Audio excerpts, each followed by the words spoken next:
जिना पाई मेदनी नानक सो खब जाप। कृपा करो दीन के दाते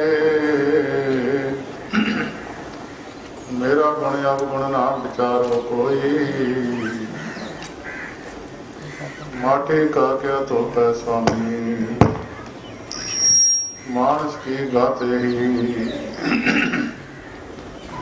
माटी का क्या तो पै स्वामी मानस की गात यही। लेखे कदे न छुटिए किन किन भूलनहार बख्शनहार बख्श लै नानक पार उतार। तेरे कवन कवन गुण कह कह गावा तू साहिब गुणी निधाना। तुमरी महिमा बन न सकूं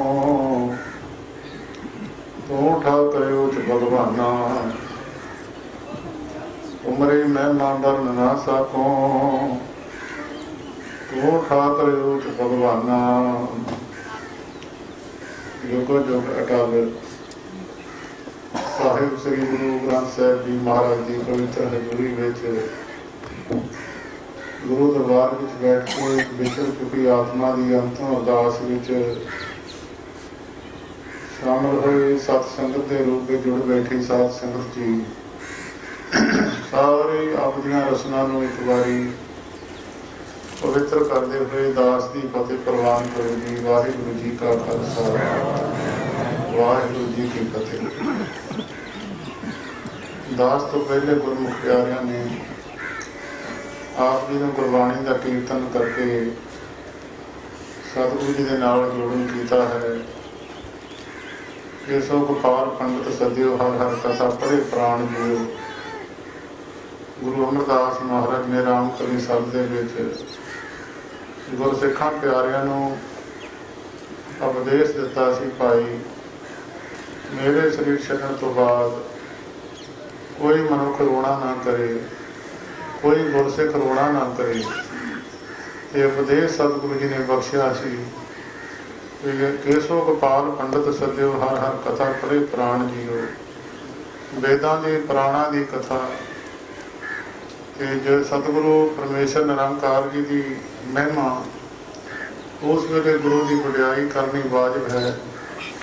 ਜਿਸ ਵੇਲੇ ਕੋਈ ਮਨੁੱਖ ਚਲਿਆ ਜਾਵੇ, ਭਾਵੇਂ ਕਿਤਨਾ ਵੀ ਅਮੀਰ ਆਦਮੀ ਹੋਵੇ, ਰਾਜਾ ਮਹਾਰਾਜਾ ਹੋਵੇ, ਭਾਵੇਂ ਚੱਕਰਵਰਤੀ ਰਾਜਾ ਵੀ ਹੋਵੇ, ਜਦੋਂ ਮਨੁੱਖ ਦੇ ਸਵਾਸ ਔਖੇ ਹੁੰਦੇ ਨੇ ਅੰਤਮ ਸਮੇਂ ਤੇ, ਉਦੋਂ ਕੋਈ ਵੀ ਮਨੁੱਖ ਇਹ ਗੱਲ ਨਹੀਂ ਕਹਿੰਦਾ ਭਾਈ ਇਹ ਰਾਜਾ ਹੈ, ਇਹਦਾ ਇੰਨੇ ਅਰਬਾਂ ਖਰਬਾਂ ਰੁਪਈਆ ਜਮ੍ਹਾਂ ਹੈ, ਇਹਦੇ ਧੀਆਂ ਪੁੱਤਰ ਲਾਇਕ ਨੇ, ਇਹਦੇ ਕੋਈ ਇੰਨੀ ਜ਼ਮੀਨ ਹੈ।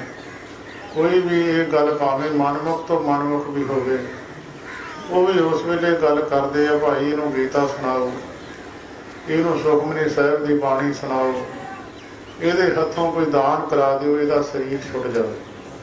ਆਮ ਤੌਰ 'ਤੇ ਆਮ ਮਨੁੱਖਾਂ ਦੇ ਸਮਾਜ ਵਿੱਚ ਸਾਡੀ ਇਹ ਗੱਲ ਬਣੀ ਹੋਈ ਆ ਕਿ ਜਦੋਂ ਸਵਾਸ ਕਿਸੇ ਦੇ ਨਾ ਛੁੱਟਦੇ ਹੋਣ, ਉਹਨਾਂ ਨੂੰ ਛਡਾਉਣ ਵਾਸਤੇ ਪਰਮੇਸ਼ਰ ਅੱਗੇ ਅਰਦਾਸ ਕੀਤੀ ਜਾਂਦੀ ਹੈ। ਇਸ ਕਰਕੇ ਭਾਈ ਗੁਰਮੁਖੋ, ਸਰੀਰ ਛੱਡ ਜਾਣਾ ਅਵਸ਼ ਹੈ। ਹਰੇਕ ਮਨੁੱਖ ਨੇ, ਕੋਈ ਐਸਾ ਨਹੀਂ ਹੈ ਸੰਸਾਰ ਵਿੱਚ।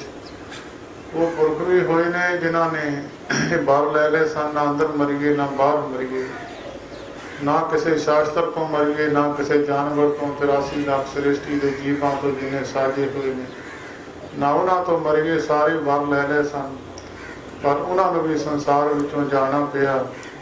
ਤਾਂ ਸਤਿਗੁਰੂ ਜੀ ਗੁਰੂ ਗ੍ਰੰਥ ਸਾਹਿਬ ਵਿੱਚ ਵਚਨ ਲਿਖਦੇ, ਜੇਤੀ ਸਮੁੰਦਰੀ ਦੇਖੋ ਰੇ ਨਰ ਤੇਤੀ ਹੀ ਛੱਡ ਜਾਣੀ, ਰਾਮ ਨਾਮ ਸੰਗ ਕਰ ਵਿਵਹਾਰਾ ਪਾਵੇਂ ਪਾਦ ਨਿਰਵਾਣੀ। ਜੋ ਸੰਸਾਰ ਵਿੱਚ ਤੁਸੀਂ ਦੇਖਦੇ ਹੋ ਸਭ ਛੱਡ ਕੇ ਚਲੇ ਜਾਣਾ।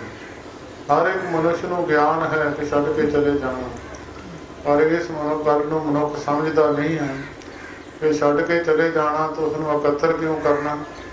ਇਹ ਗੁਰਬਾਣੀ ਨੇ ਮਨੁੱਖ ਨੂੰ ਫੈਸਲਾ ਦਿੱਤਾ ਹੈ। ਤੇ ਸਤਿਗੁਰੂ ਬਾਣੀ ਵਿੱਚ ਲਿਖਦੇ ਨੇ, ਭਾਈ ਗੁਰਮੁਖ ਪਿਆਰਿਓ, ਜਿਹੜੇ ਵੀ ਗੁਰਮੁਖ ਪਿਆਰੇ ਨਾਮ ਨਾਲ ਜੁੜੇ ਹੋਏ ਆਤਮਾ ਹੁੰਦੀਆਂ ਨੇ, ਉਹਨਾਂ ਦਾ ਸੰਸਾਰ ਵਿੱਚ ਮਰਨਾ ਸੌਖਾ ਹੋ ਜਾਂਦਾ। ਜਿਹੜੇ ਸੰਸਾਰ ਵਿੱਚ ਪਰਮੇਸ਼ਰ ਤੋਂ ਟੁੱਟੇ ਹੋਏ ਨੇ, ਉਹਨਾਂ ਦਾ ਮਰਨਾ ਸੰਸਾਰ ਵਿੱਚ ਔਖਾ ਹੋ ਜਾਂਦਾ। ਸਰੀਰ ਮਰ ਕੇ ਆਤਮਾ ਦੇ ਵਿੱਚੋਂ ਸਰੀਰ ਨਿਕਲ ਕੇ ਕਿੱਥੇ ਚਲਿਆ ਗਿਆ, ਇਹ ਤਾਂ ਕਿਸੇ ਨੇ ਆ ਕੇ ਦੱਸਿਆ ਨਹੀਂ ਹੈ। ਮੁੜ ਕੇ ਵਾਪਸ ਆ ਕੇ ਨਹੀਂ ਕਿਸੇ ਨੇ ਦੱਸਿਆ ਕਿ ਮੈਂ ਕਿੱਥੋਂ ਆਇਆ, ਕਿੱਥੇ ਚਲੇ। ਆਉਣ ਵਾਲਾ ਸਰੀਰ ਉਹਨੂੰ ਕਿਹੜਾ ਮਿਲਣਾ, ਇਹ ਵੀ ਆਮ ਕਿਸੇ ਮਨੁੱਖ ਨੂੰ ਪਤਾ ਨਹੀਂ। ਸਿਰਫ ਮਹਾਂਪੁਰਸ਼ਾਂ ਤੋਂ ਬਿਨਾਂ ਨਹੀਂ ਪਤਾ ਲੱਗ ਸਕਦਾ। ਪਰ ਗੁਰੂ ਗ੍ਰੰਥ ਸਾਹਿਬ ਜੀ ਮਹਾਰਾਜ ਨੂੰ ਪੁੱਛੀਏ, ਮਹਾਰਾਜ ਅਗਲਾ ਸਰੀਰ ਜਿਹੜਾ ਮਨੁੱਖ ਨੂੰ ਕਿਹੜਾ ਮਿਲੇਗਾ, ਤਾਂ ਸਾਹਿਬ ਸ੍ਰੀ ਗੁਰੂ ਗ੍ਰੰਥ ਸਾਹਿਬ ਜੀ ਮਹਾਰਾਜ ਇੱਕ ਵਚਨ ਕਰਦੇ ਨੇ, ਭਾਈ ਜੇ ਤਾਂ ਸਾਰਾ ਜੀਵਨ ਮਾਇਕ ਪਦਾਰਥਾਂ ਦੀ ਦੌੜ ਵਿੱਚ ਲੱਗਿਆ ਰਿਹਾ, ਮਾਇਆ ਇਕੱਠੀ ਕਰਦਾ ਰਿਹਾ, ਅੰਤ ਸਮੇਂ ਵੀ ਉਹਦਾ ਧਿਆਨ ਮਾਇਆ ਵਿੱਚ ਰਹਿ ਗਿਆ ਤੇ ਸੱਪ ਦੀ ਜੂਨ ਮਿਲ ਜਾਣੀ ਆ, ਬਸ ਮਿਲ ਜਾਏ। ਗੁਰੂ ਗ੍ਰੰਥ ਸਾਹਿਬ ਜੀ ਦਾ ਵਚਨ ਹੈ, ਅੰਤ ਕਾਲ ਜੇ ਲక్ష్ਮੀ ਸਿਮਰੈ, ਐਸੀ ਚਿੰਤਾ ਮੈਂ ਜੇ ਮਰੈ, ਸਰਬ ਜੋਨ ਬਲ ਬਲ ਅਵਤਰੇ। ਉਹਨੂੰ ਸਰਬ ਦੀ ਜੂਨ ਮਿਲ ਜੂ। ਸਭ ਦੀ ਜੂਨ ਕੋਈ ਬੈਰ ਭਾਵਨਾ ਕਰਕੇ ਪਰਮੇਸ਼ਰ ਨੇ ਨਹੀਂ ਕਿਸੇ ਨੂੰ ਦਿੱਤੀ, ਇਹ ਮਨੁੱਖ ਦੀ ਆਪਣੀ ਸੋਚਣੀ ਹੈ। ਗੁਰੂ ਗ੍ਰੰਥ ਸਾਹਿਬ ਜੀ ਨੇ ਸਾਨੂੰ ਗਿਆਨ ਦਿੱਤਾ ਕਿ ਅੰਤ ਸਮੇਂ ਤੱਕ ਭਾਈ ਜੇ ਤੇਰੀ ਮਾਇਆ ਦੀ ਦੌੜ ਹੀ ਲੱਗੀ ਰਹੀ ਤੇ ਤੈਨੂੰ ਸੱਪ ਦੀ ਜੂਨ ਵਸ਼ ਮਿਲ ਜਾਣੀ। ਅੰਤ ਕਾਲ ਜੇ ਲੜਕੇ ਸਿਮਰੇ, ਐਸੀ ਚਿੰਤਾ ਮੈਂ ਜੇ ਮਰੇ। ਧੀਆਂ ਪੁੱਤਰਾਂ ਦਾ ਸੋਚਦਾ ਰਿਹਾ ਅੰਤ ਅਖੀਰ ਤੱਕ। ਸਤਿਗੁਰੂ ਜੀ ਕਹਿੰਦੇ ਸੂਕਰ ਜੂਨ ਬਲ ਬਲ ਉਤਰੇ, ਉਹਨੂੰ ਸੂਰ ਦੀ ਜੂਨ ਮਿਲ ਜਾਵੇਗੀ। ਅੰਤ ਕਾਲ ਜੇ ਮੰਦਰ ਸਿਮਰੇ, ਐਸੀ ਚਿੰਤਾ ਮੈਂ ਜੇ ਮਰੇ। ਸਾਰੀ ਜ਼ਿੰਦਗੀ ਕੋਠੀਆਂ ਮਹਿਲ ਮਨਾਰੇ ਮੌਲਾਉਂਦਾ ਹੀ ਚਲਿਆ ਗਿਆ, ਤਾਂ ਪ੍ਰੇਤ ਜੂਨ ਬਲ ਬਲ ਉਤਰੇ, ਅਗਲੀ ਜੂਨੀ ਪ੍ਰੇਤ ਦੀ ਮਿਲ ਜਾਵੇ। ਅੰਤ ਕਾਲ ਜੇ ਇਸਤਰੀ ਸਿਮਰੇ, ਐਸੀ ਚਿੰਤਾ ਮੈਂ ਜੇ ਮਰੇ। ਬੇਸਵਾ ਜੂਨ ਬਲ ਬਲ ਉਤਰੇ, ਅਗਲੀ ਜੂਨ ਉਹਨੂੰ ਬੇਸਵਾ ਦੀ ਮਿਲ ਜਾਵੇ। ਅੰਤ ਕਾਲ ਨਾਰਾਇਣ ਸਿਮਰੇ, ਐਸੀ ਚਿੰਤਾ ਮੈਂ ਜੇ ਮਰੇ। ਬਦਨ ਤਰਲੋਚਨ ਤੇ ਨਰ ਮੁਕਤਾ ਪੀਤੰਬਰ ਵਾਂ ਕੇ ਹਿਰਦੇ ਵਸੇ। ਅੰਤ ਸਮੇਂ ਪਰਮੇਸ਼ਰ ਚੇਤੇ ਆ ਜਾਵੇ, ਕਹਿੰਦੇ ਫਿਰ ਪਰਮੇਸ਼ਰ ਦੇ ਲੋਕ ਨੂੰ ਚਲਿਆ ਜਾਂਦਾ। ਪਰ ਇਹ ਗੱਲ ਬਹੁਤ ਘੱਟ ਅੱਜ ਕਲਯੁਗ ਦਾ ਪ੍ਰਭਾਵ ਹੈ। ਬਹੁਤ ਘੱਟ ਲੋਕ ਇਸ ਗੁਰੂ ਦੇ ਗਿਆਨ ਨੂੰ ਸਮਝਦੇ ਨੇ। ਜਿੰਨਾ ਗੁਰੂ ਗ੍ਰੰਥ ਸਾਹਿਬ ਜੀ ਦਾ ਗਿਆਨ ਹੈ, ਮਨੁੱਖ ਜਾਤੀ ਦੇ ਕਲਿਆਣਕਾਰੀ ਹੈ ਕਿ ਮਨੁੱਖ ਕਿਤੇ ਇੱਧਰ ਉੱਧਰ ਦੂਸਰਿਆਂ ਜਨਮਾਂ ਵਿੱਚ ਨਾ ਚਲਿਆ ਜਾਵੇ। 84 ਲੱਖ ਜੂਨ ਭਾਵੇਂ ਸਾਇੰਸਦਾਨਾਂ ਦੀ ਗਿਣਤੀ ਵਿੱਚ ਹਾਲੇ ਨਹੀਂ ਆਈ। ਸਾਇੰਸਦਾਨਾਂ ਦੀ ਬੜੀ ਖੋਜ ਲੱਗੀ ਹੋਈ ਹੈ, ਹਾਲੇ ਤੱਕ 84 ਲੱਖ ਗਿਣ ਨਹੀਂ ਹੋਏ। ਪਰ ਇਹ 84 ਲੱਖ ਆਪਾਂ ਧਾਰਮਿਕ ਗ੍ਰੰਥਾਂ ਦੀ, ਗੁਰੂ ਗ੍ਰੰਥ ਸਾਹਿਬ ਜੀ ਮਹਾਰਾਜ ਦੇ ਬਚਨਾਂ ਤੋਂ ਸਾਨੂੰ ਇਸ ਗੱਲ ਦਾ ਪਤਾ ਲੱਗਦਾ ਕਿ 84 ਲੱਖ ਜੂਨ ਮਨੁੱਖ ਨੂੰ ਭੋਗਣੀ ਪੈਂਦੀ ਹੈ। ਰਾਮਚੰਦਰ ਮਹਾਰਾਜ ਤ੍ਰੇਤੇ ਯੁੱਗ ਦੇ ਅਵਤਾਰ ਇੱਕ ਵਾਰੀ ਬੈਠੇ ਸਨ, ਸਭਾ ਬੜੀ ਜੁੜੀ ਬੈਠੀ, ਵਸ਼ਿਸ਼ਟ ਜੀ ਵੱਡੇ ਵੱਡੇ ਵੱਡੇ ਮਹਾਂਪੁਰਸ਼ ਬੈਠੇ ਸਨ। ਬੈਠਿਆਂ ਬੈਠਿਆਂ ਰਾਮਚੰਦਰ ਮਹਾਰਾਜ ਹੱਸਣ ਲੱਗ ਗਏ। ਵਸ਼ਿਸ਼ਟ ਜੀ ਪੁੱਛਣ ਲੱਗੇ, ਮਹਾਰਾਜ ਤੁਸੀਂ ਕਿਉਂ ਹੱਸਦੇ ਆ? ਕਹਿਣ ਲੱਗੇ ਕਾਟਾ ਕੰਧ ਤੇ ਚੜਿਆ ਜਾਂਦਾ, ਇਹਦੀ ਇੱਕ ਲੱਤ ਟੁੱਟੀ ਹੋਈ ਹੈ, 3 ਲੱਤਾਂ ਸਾਬਤ ਨੇ, ਕਈ ਵਾਰੀ ਕੰਧ ਤੇ ਚੜਿਆ ਤੇ ਕਈ ਵਾਰੀ ਡਿੱਗਿਆ। ਉਹ ਕਹਿਣ ਲੱਗੇ ਮਹਾਰਾਜ ਇਹ ਤਾਂ ਤੁਹਾਡੇ ਹੱਸਣ ਦੀ ਕਾਰਨ ਨਹੀਂ ਹੈ, ਇੱਕ ਲੱਤ ਟੁੱਟੀ ਹੋਈ ਹੈ, ਚੜ ਸਕਦਾ ਹੀ ਨਹੀਂ। ਕਹਿਣ ਲੱਗੇ ਸਾਨੂੰ ਇਸ ਜੀਵ ਦੀ ਦਸ਼ਾ ਦੇਖ ਕੇ ਹਾਸਾ ਆਇਆ। ਇਹ ਕਾਟਾ 14 ਵਾਰ ਇੰਦਰਪੁਰੀ ਦਾ ਰਾਜਾ ਇੰਦਰ ਬਣ ਚੁੱਕਿਆ, ਹੁਣ ਇਹ ਕਿਹੜੀ ਜੂਨ ਦੇ ਵਿੱਚ ਤੁਰਿਆ ਪਿਆ, ਪਤਾ ਨਹੀਂ ਕਿਹੜੀ ਜੂਨ ਵਿੱਚ ਚਲਿਆ ਜਾਣਾ। ਸਤਿਗੁਰੂ ਬਾਣੀ ਵਿੱਚ ਲਿਖਦੇ, ਪਤਾ ਨਹੀਂ ਕਈ ਜਨਮ ਪਏ ਕੀਟ ਪਤੰਗਾ, ਕਈ ਜਨਮ ਗਜਮੀਨ ਕੁਰੰਗਾ, ਕਈ ਜਨਮ ਪੰਖੀ ਸਰਪ ਹੋਇਓ, ਕਈ ਜਨਮ ਹੈਵਰ ਵਿਰਖ ਜੋਇਓ। ਪਤਾ ਨਹੀਂ ਕਿੰਨੇ ਕੁ ਜਨਮ ਦਰਖਤਾਂ ਦੀਆਂ ਜੂਨਾਂ। ਇਹ ਗੁਰੂ ਗ੍ਰੰਥ ਸਾਹਿਬ ਜੀ ਨੇ ਗਿਆਨ ਦਿੱਤੇ ਨੇ ਭਾਈ ਗੁਰਮੁਖੋ। 1430 ਪੰਨੇ ਲਿਖੇ ਨੇ, ਇਹ ਜੀਵ ਦੇ ਕਲਿਆਣਕਾਰੀ ਲਿਖੇ ਨੇ। ਅੱਜ ਕੱਲ੍ਹ ਤਾਂ ਹੁਣ ਗੱਲੇ ਸੌਖੀ ਆ, ਕਹਿ ਦਿੰਦੇ ਅੰਮ੍ਰਿਤ ਛਕ ਲਾ ਤੇ ਗੁਰੂ ਵਾਲਾ ਬਣ ਜਾ, ਉਹਨੂੰ ਸੱਚਖੰਡ ਦਾ ਟਿਕਟ ਹੀ ਦੇ ਦਿੰਦੇ। ਗੱਲ ਬੜੀ ਔਖੀ ਆ। 1430 ਪੰਨੇ ਫਿਰ ਲਿਖਣ ਦੀ ਕੀ ਜ਼ਰੂਰਤ ਸੀ? ਗੁਰੂ ਗ੍ਰੰਥ ਸਾਹਿਬ ਸਿਰਫ ਇਸੇ ਕਰਕੇ ਹੀ ਲਿਖੇ ਨੇ। ਭਾਈ ਗੁਰਮੁਖੋ ਅੰਮ੍ਰਿਤ ਛਕ ਕੇ ਵੀ ਬੜੀ ਸਾਵਧਾਨੀ ਵਰਤਣ ਦੀ ਜ਼ਰੂਰਤ ਹੈ। ਇੱਕ ਵਾਰੀ ਸੰਤ ਬਾਬਾ ਜਵਾਲਾ ਸਿੰਘ ਜੀ ਮਹਾਰਾਜ, ਸਮੇਂ ਦੇ ਯੁੱਗ ਪੁਰਸ਼ ਜਿਹਨਾਂ ਨੂੰ ਅੱਜ ਵਿਸ਼ਵ ਦੀਆਂ ਸਟੇਜਾਂ ਤੇ ਦੁਨੀਆ ਯਾਦ ਕਰਦੀ ਹੈ, ਉਹ ਬੈਠੇ ਸਨ। ਗੁਰਮੁਖ ਨੇ ਆ ਕੇ ਬਚਨ ਕੀਤਾ, ਮਹਾਰਾਜ ਸਾਰੇ ਧਾਰਮਿਕ ਗ੍ਰੰਥ ਕਹਿੰਦੇ ਆ ਕਿਸੇ ਦਾ ਹੱਕ ਨਹੀਂ ਖਾਣਾ ਚਾਹੀਦਾ। ਗੁਰੂ ਗ੍ਰੰਥ ਸਾਹਿਬ ਜੀ ਮਹਾਰਾਜ ਵੀ ਕਹਿੰਦੇ ਆ ਕਿਸੇ ਦਾ ਹੱਕ ਨਹੀਂ ਖਾਣਾ ਚਾਹੀਦਾ। ਗੁਰ ਪੀਰ ਹਮਾ ਤਾਂ ਭਰੇ, ਜਾ ਮੁਰਦਾਰ ਨਾ ਖਾਏ, ਹੱਕ ਪਰਾਇਆ ਨਾਨਕਾ ਉਸ ਸੂਰ ਉਸ ਗਾਏ। ये महाराज किसी का हक तो नहीं, सारे धार्मिक ग्रंथ कहते हैं। गुरु ग्रंथ साहब जी कहते जे सिख किसी का हक खाऊगा मेरा सिख नहीं है। सिख भावें कही जाए मैं सिख हाँ, पर गुरु ग्रंथ साहब कहते सिख नहीं। कहन लगे महाराज चलो किसी की चोरी का ना से गौरमेंट की चोरी कर लीए।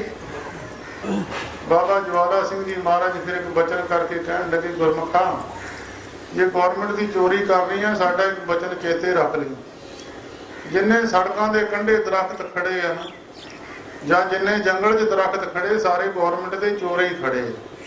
ये हुण अपना शरीर बेच बेच के गौरमेंट का कर पूरा कर देंगे, क्योंकि 4 श्रेणियां में सारी जिन्नी 84 लाख वंडी है। एक अंडज अंडिया तो पैदा होने वाले, जेरज जेर तो पैदा होने वाले मनुख पशु आदि, सेहत अज जिहड़े समय मुताबक पैदा हो जाते हैं समय मुताबक मर जाते हैं, मच्छर मक्खियां आदि। उत भुज श्रेणी जिहड़ी है दरख्तां दी है, बनस्पति है। ये हुण मनुख ने सोचना कि मैं अगली जून लैनी किहड़ी है। एक जाने वाला तो चलिया जाता, उहदे तो बाद आपां सारे इकट्ठे हो के गुरु ग्रंथ साहिब की हाज़री भरते हैं। उत्थे मनुख ने अपनी सोच बदलनी है कि मैं की कर। ये नहीं कई बारी गुरु के चरणों में जाके भी मनुख कई बारी टेढ़ियां जूनां में चले जाते हैं। साहिब गुरु तेग बहादुर साहिब जी महाराज की सीस ते चौर की सेवा करने वाला भाई शोभा राम रिछ की जून में पै गया सी। साहिब गुरु गोबिंद सिंह साहिब जी महाराज ने उधार किया। पंजवें पातशाह गुरु अर्जन देव महाराज के 2 सिख प्रसाद वरताउण वाले एक कुत्ते की जून में पै गया तो कसूर की जून में पै गया सी। 6वें पातशाह गुरु हरगोबिंद साहिब जी महाराज ने उन्होंने उधार किया। सो इस करके गुरमुख प्यारिओ सतगुरु की पवित्र बाणी है, साहिब सिमरो मेरे भाईओ सबना इहो प्यान। इथे कूड़ा तंदा चार दिहा आगे सर पर जाना, आगे सर पर जाना जो मेहमाना काहे गारब कीजै। जित सेवियां दरगाह सुख पाइए नाम तिसे कर लीजिए। ਜਿਹਦੇ सिमरन कीतियां दरगाह में थानू कोई मान प्राप्त हो जाऊगा। दरगाह में धर्मराज तो अगे साध संगत जी धर्मराजा सजा दिंदा, ये कोई लुकी छिपी गल नहीं है। गुरु ग्रंथ साहिब विच महाराज विच लिखिया होया धर्मराय जब लेखा मांगे तो क्या मुख लैके जाएगा। सिमरन भजन दया नहीं कीनी तो मुख चोटा खाएगा। धन जोबन का गर्व न कीजै कागज ज्यों गल जाएगा। कागज गल जाता पर साध संगत जी ਉਹਨੂੰ ਤੁਸੀਂ ਕਾਗਜ਼ ਨੂੰ ਕਿਸੇ ਘੇ ਦੇ ਵਿੱਚ ਲਵੇੜ ਕੇ ਪਾਣੀ 'ਚ ਸਿੱਟ ਦਿਓ, ਕਾਗਜ਼ ਗਲਦਾ ਨਹੀਂ, ਭਾਵੇਂ 20 ਸਾਲ ਰੱਖ ਸਕੋ। ਲੂਣ ਦੀ ਡਲੀ ਪਾਣੀ ਵਿੱਚ ਖਰ ਜਾਂਦੀ ਆ, ਪਰ ਲੂਣ ਦੀ ਡਲੀ ਨੂੰ ਤੁਸੀਂ ਘੇ ਦੇ ਵਿੱਚ ਡੋਬ ਕੇ ਪਾਣੀ 'ਚ ਛੱਡ ਦਿਓ, ਲੂਣ ਦੀ ਡਲੀ ਉਹ ਖਰਦੀ ਨਹੀਂ ਹੈ। ਇਸੇ ਤਰ੍ਹਾਂ ਕਿਸੇ ਜਗਿਆਸੂ ਨੂੰ ਜਿਸ ਤਰ੍ਹਾਂ ਕਾਗਜ਼ ਨੂੰ ਘੇ ਦੀ ਸੰਗਤ ਹੋਈ ਕਾਗਜ਼ ਗਲਿਆ ਨਹੀਂ ਹੈ, ਲੂਣ ਨੂੰ ਘੇ ਦੀ ਸੰਗਤ ਹੋਈ ਹੈ ਲੂਣ ਖੁਰਿਆ ਨਹੀਂ ਹੈ। इस तरह किसी भगतों का संग किसी प्रेमियों हो जाए, महापुरुषों का संग हो जाए। सतगुरु नानक देव महाराज बचन लिखते कागज लूण रहे किरत संगे पानी कमल रहे ऐसे भगत मिले जन नानक तिन जम क्या कहे। किते भगतों का परमेश्वर के प्यारियां का मिलाप हो जाए तो उन्होंने जम की कह सकता। साध संग धर्म राय करे सेवा साध के संग शोभा सुरदे। मुड़ के आउण जाण दे चक्कर दे की कारण ने गुरु अर्जन देव महाराज नूं गुर सिखां ने पुछया महाराज सच्चे पातशाह जी ये जीव मुड़ के आउण जाण दा कारण की है। जिहड़े सियाणे पुरुष ने वो सोचते ने भी मुड़ के किते दूजी जून विच ना चले जाइए। वो फिर गुरु अर्जन देव महाराज नूं पुछया गुर सिखां ने महाराज सच्चे पातशाह जी फिर किहड़ा कारण है जिहदे करके मनुख मुड़ मुड़ जम्मी जांदा ते मुड़ मुड़ आई जांदा जाई जांदा। साहब गुरु अर्जन देव महाराज कहते भाई सुन लो गल बैर विरोध। जिस पुरुष के अंदर बैर की भावना बैर विरोध काम क्रोध मोह झूठ बेकार महालोभ ध्रुव याहू जुगत बिहाने कई जन्म नानक राख लिखो अपन कर पर। जिन्हां पुरुषों के अंदर झूठ की अंश है काम क्रोध की अंश है बैर विरोध की अंश है वो पुरुष मुड़ के जन्मां दे विच आउणगे। एमी छटकारा नहीं हो जाना भुलेखा ना रह जाए किसी नूं। मुक्त पुरुषों के लक्षण गुरु तेग बहादुर साहब जी ने दसे ने हरख सोग जाके नहीं बैरी मीत समान। खुशी गमी बराबर हो जानी दुश्मन मित्र बराबर हो जाना। ਸਾਧ ਸੰਗਤ ਜੀ ਬੜੀ ਗੱਲ ਔਖੀ, ਮੈਨੂੰ ਤਾਂ ਹਲੇ ਦੁਸ਼ਮਣ ਮਿੱਤਰ ਬਰਾਬਰ ਨਹੀਂ ਦੀਦਾ, ਤੁਹਾਨੂੰ ਸ਼ਾਇਦ ਦਿਸ ਗਿਆ ਹੋਵੇ। ਬਹੁਤ ਔਖੀ ਗੱਲ ਹੈ। ਬਿਰਲੇ ਪੁਰਸ਼ ਅੱਗੇ ਸੁਰਗਾ ਵਿੱਚ ਮਾਣ ਪ੍ਰਾਪਤ ਕਰਦੇ ਆ।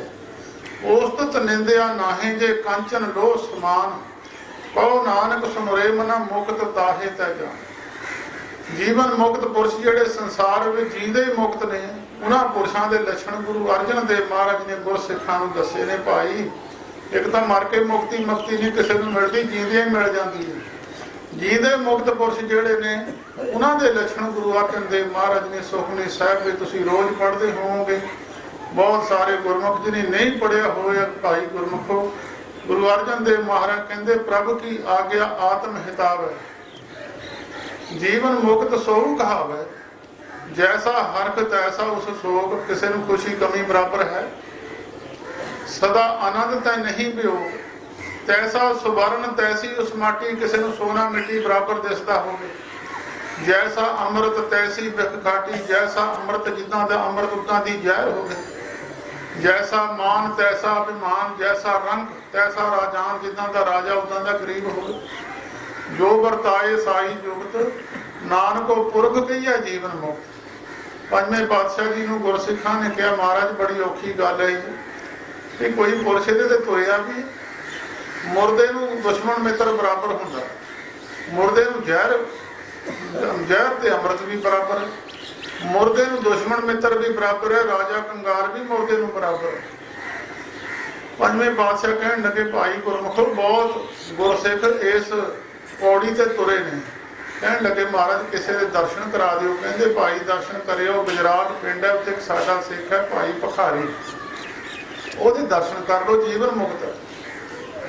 ਉਹ ਗੁਰਮੁਖ ਪਿਆਰਾ ਤੁਰਦਾ ਤੁਰਦਾ ਜਿਸੋਂ ਭਾਈ ਸਾਹਿਬ ਦੇ ਘਰ ਪਹੁੰਚਿਆ, ਪੁੱਛਦਾ ਪਿੰਡ, ਤੇ ਉੱਥੇ ਭਾਈ ਸਾਹਿਬ ਨੂੰ ਜਾ ਕੇ ਉਹਨੂੰ ਹੁਕਮਨਾਮਾ ਗੁਰੂ ਅਰਜਨ ਦੇਵ ਮਹਾਰਾਜ ਦਾ ਦਿਖਾਇਆ। ਹੁਣ ਗੁਰਸਿੱਖ ਨੇ ਮੱਥਾ ਟੇਕਿਆ, ਹੁਕਮਨਾਮੇ ਨੂੰ, ਗੁਰਸਿੱਖ ਨੂੰ ਵੀ ਮੱਥਾ ਟੇਕਿਆ। ਅੱਜ ਕੱਲ੍ਹ ਤਾਂ ਸਾਧ ਸੰਗਤ ਦੀ ਬੜੀ ਬਹੁਤ ਧਰਮਾਂ ਦੀ ਲੜਾਈ ਹੋ ਗਈ ਆ। ਕੋਈ ਸਿੱਖਾਂ ਦੀਆਂ ਸੰਸਥਾ ਕਈ ਬਣਦੀਆਂ, ਕੋਈ ਕਹਿੰਦਾ ਮੱਥਾ ਟੇਕਣਾ ਚਾਹੀਦਾ, ਕੋਈ ਕਹਿੰਦਾ ਟੇਕਣਾ ਹੀ ਨਹੀਂ ਚਾਹੀਦਾ। ਬਹੁਤ ਗੁਰਮੁਖੋ, ਅੱਜ ਸਾਡੇ ਸਿੱਖਾਂ ਵਿੱਚ ਕਈ ਐਸੀਆਂ ਸੰਸਥਾ ਨੇ ਉਹ ਜਿਹੜੀਆਂ ਕਹਿੰਦੀਆਂ ਕਿਸੇ ਨੂੰ ਮੱਥਾ ਟੇਕੋ ਹੀ ਨਾ। ਗੁਰੂ ਗ੍ਰੰਥ ਸਾਹਿਬ ਜੀ ਮਹਾਰਾਜ ਐਸੇ ਗੁਰੂ ਨੇ, ਜੇ ਕੋਈ ਸਿੱਖ ਦਾ ਕੋਈ ਵੀ ਫੈਸਲਾ ਹੈ ਗੁਰੂ ਗ੍ਰੰਥ ਸਾਹਿਬ ਜੀ ਨੂੰ ਪੁੱਛਣਾ ਚਾਹੀਦਾ, ਮਹਾਰਾਜ ਟੇਕੀਏ ਕਿ ਨਾ ਟੇਕੀਏ। ਜੇ ਗੁਰੂ ਗ੍ਰੰਥ ਸਾਹਿਬ ਜੀ ਕਹਿੰਦੇ ਤਾਂ ਟੇਕੋ, ਨਹੀਂ ਤਾਂ ਨਾ ਟੇਕੋ। ਉਸ ਗੁਰਸਿੱਖ ਨੇ ਉਹਨੂੰ ਮੱਥਾ ਟੇਕਿਆ, ਭਾਈ ਭਖਾਰੀ ਨੇ, ਤੂੰ ਮੇਰੇ ਗੁਰੂ ਦੇ ਕੋਲੋਂ ਆਇਆ, ਇੰਨਾ ਸਤਿਕਾਰ। ਉਹਨੇ ਫਿਰ ਉਹਨੂੰ ਗੁਰਸਿੱਖ ਨੂੰ ਪ੍ਰਸ਼ਾਦਾ ਛਕਾਇਆ। ਪ੍ਰਸ਼ਾਦਾ ਛਕਾ ਕੇ ਵਿਆਹ ਦਾ ਮਾਹੌਲ ਸੀ, ਘਰ ਦੇ ਵਿੱਚ ਮੁੰਡੇ ਦਾ ਵਿਆਹ ਸੀ। ਭਾਈ ਸਾਹਿਬ ਨੇ ਜਲ ਪਾਣੀ ਛਕਾ ਕੇ ਉਹਨੂੰ ਇੱਕ ਪਾਸੇ ਲੈ ਕੇ ਗਏ, ਹਲਵਾਈ ਲੱਗੇ ਹੋਏ ਆ, ਤੇ ਦੂਸਰੇ ਪਾਸੇ ਬੀਬੀਆਂ ਗੀਤ ਗਾ ਰਹੀਆਂ, ਮਾਈਆਂ ਲੱਗ ਰਹੀਆਂ, ਬੜਾ ਖੁਸ਼ੀ ਦਾ ਮਾਹੌਲ ਹੈ। ਸਾਰਾ ਕੁਝ ਦਿਖਾੜ ਕੇ ਭਾਈ ਸਾਹਿਬ ਨੇ ਆਖਰ ਦੇ ਵਿੱਚ ਇੱਕ ਛੋਟੀ ਜਿਹੀ ਕੋਠੜੀ ਦਾ ਜਿੰਦਾ ਖੋਲਿਆ, ਤੇ ਉਹਦੇ ਅੰਦਰ ਇੱਕ ਸੀੜੀ ਪਈ ਹੋਈ ਆ, ਇੱਕ ਸਾਧ ਸੰਗਤ ਜੀ ਕੱਫਣ ਪਿਆ ਹੋਇਆ, ਇਹ ਸਾਰੇ ਪਏ ਨੇ। ਤੇ ਉਹਨੇ ਕਿਹਾ, ਭਾਈ ਸਾਹਿਬ ਤੁਹਾਡੇ ਤਾਂ ਵਿਆਹ ਆ, ਤੁਸੀਂ ਇਹ ਚੀਜ਼ਾਂ ਕਾਹਦੇ ਵਾਸਤੇ ਰੱਖੀਆਂ ਹੋਈਆਂ? ਉਹ ਕਹਿੰਦੇ, ਗੁਰਮੁਖਾ ਇਹਦੀ ਵੀ ਜ਼ਰੂਰਤ ਪੈਣੀ ਆ ਤਾਂ ਰੱਖੀ ਹੋਈ ਹੈ। ਦੂਸਰਾ ਦਿਨ ਆਇਆ, ਭਾਈ ਸਾਹਿਬ ਆਪਣੇ ਲੜਕੇ ਨੂੰ ਵਿਆਹ ਕੇ ਆਏ। ਜਿਸ ਵੇਲੇ ਵਿਆਹ ਕੇ ਭਾਈ ਸਾਹਿਬ ਮੁੜੇ, ਲੌਟੇ ਵੇਲੇ ਦਾ ਟਾਈਮ ਸੀ, ਉਹ ਲੜਕੇ ਦੀ ਮੌਤ ਹੋ ਗਈ। ਉਹ ਭਾਈ ਸਾਹਿਬ ਨੇ ਅੰਦਰੋਂ ਉਹੀ ਸੀੜੀ ਕੱਢੀ, ਕੱਫਣ ਕੱਢਿਆ, ਉਹ ਲੜਕੇ ਨੂੰ ਲਿਜਾ ਕੇ ਸ਼ਮਸ਼ਾਨ ਘਾਟ ਵਿੱਚ ਸੰਸਕਾਰ ਕਰਕੇ ਮੁੜ ਕੇ ਆ ਕੇ ਜਿਹੜਾ ਖੁਸ਼ੀ ਦਾ ਮਾਹੌਲ ਸੀ ਇੱਕਦਮ ਗਮੀ ਵਿੱਚ ਬਦਲ ਗਿਆ। ਨਾ ਤਾਂ ਭਾਈ ਸਾਹਿਬ ਦੇ ਚਿਹਰੇ ਤੇ ਵਿਆਹ ਵੇਲੇ ਵੀ ਖੁਸ਼ੀ ਸੀ ਕੋਈ, ਨਾ ਹੁਣ ਮੁੰਡੇ ਦੀ ਮੌਤ ਹੋ ਜਾਣ ਤੇ ਭਾਈ ਸਾਹਿਬ ਦੇ ਚਿਹਰੇ ਤੇ ਕੋਈ ਗਮੀ ਦਾ ਚਿੰਨ੍ਹ ਆਇਆ।